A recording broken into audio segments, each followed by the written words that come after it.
Hi, this is Jason Fielder with the Daily Forex Report for November 11th. Let's take a look at the US Japanese yen pair. I'm expecting this pair to move between 99.03 and 96.35. Now, as far as resistance goes, look for this pair to hit some resistance if it moves higher at 180. I'm sorry, at 98.66, and look for support around the 97.22 area, which were pretty much moved down to that point and kind of bounced off of it. Haven't quite hit it yet, actually, but look for some support there. This pair is pretty much moving sideways. I'm looking at potential breakout of this pair to the downside. We have, if you draw some trend lines, we have it approaching a trend line. We also have this consolidation area that has that it's been in over the past couple of weeks, and we could see it break out. If you draw your trend line, get a break of it, look for it to hit the low and bounce off that low. Could be a quick little trade for you.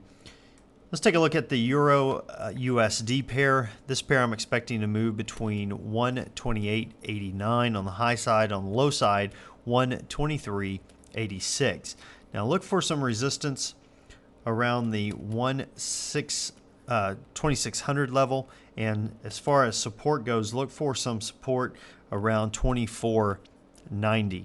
Now, if you recall from yesterday, we had drawn our trend lines for this particular pair, and we were looking for a break to the downside or the upside, most likely to the downside, and we were looking for this pair to move lower. If you did do a one-to-one risk to reward ratio yesterday, we had talked about selling short at 1.2694 and then taking this session's low and looking to either go to break even, hoping that it would continue lower, or to take profit at that point.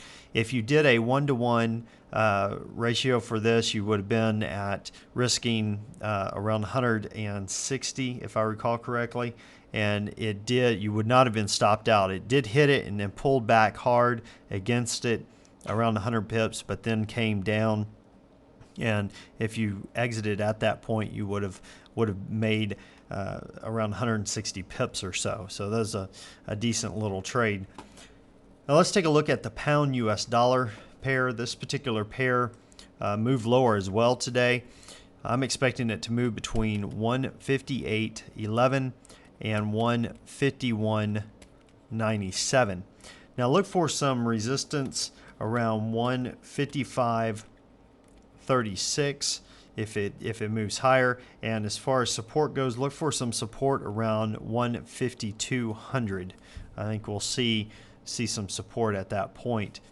If we do break through that point, which is pretty much looking at these lows, we get a break down through those into the 1.5190 area, we could see this particular pair move pretty quick to the downside.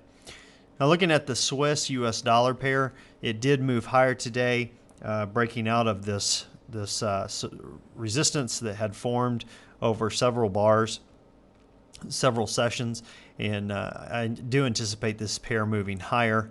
I'm looking for 119.60 on the high side. On the low side of the range, I'm looking for 116.53.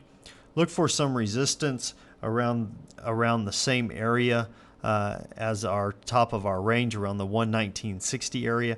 Look for support around 11800 if this pair moves lower, but I am expecting it to move higher over the next few sessions.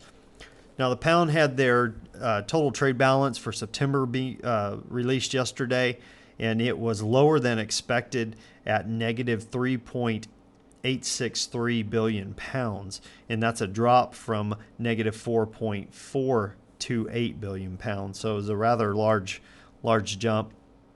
That probably helped the downward slide we saw the pound make against the US dollar. We also have looking forward, we have the New Zealand dollar releasing their retail sales for September at 4:45 p.m. Eastern Time. Currently, there's no consensus on that particular news announcement.